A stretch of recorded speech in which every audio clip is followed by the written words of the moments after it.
Hi everyone, in this video we're going to be talking about planning our work by the waning gibbous moon. We're now on into the second half of the moon phase when the energy is waning or shrinking. Absolutely. So this diagram, my face is the earth, the sun, and the moon phase here. So now we're on the other side, the shrinking. And this waning gibbous moon is also known as a disseminating moon because it's all about sharing.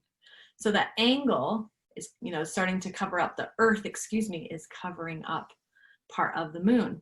So the waning gibbous moon is literally the teacher. It is now saying, okay, I have gotten all my information and now I'm going to share it, distribute it.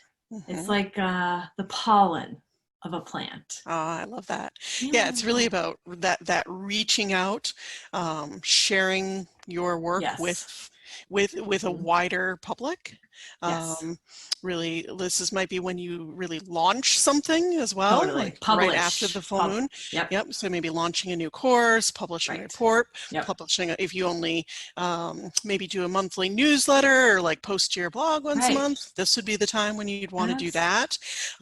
Really when you're trying to like engage with people in that way of let me share this information with you.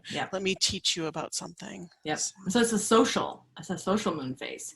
Even though I do like to think of it as like, there is a little bit of release to it, but you're still, it's still a high profile, vital energy because of all that, I lost my thing, of all the energy that's happening still within that. Because it's still very close to full, so it still has a lot of energy to it, even though it is now in this sort of like waning phase where we are heading towards the next new moon. Exactly, the ending of the cycle, but we're not quite there. We got a lot to talk about and to do before we end that cycle. So still so much to do. So much.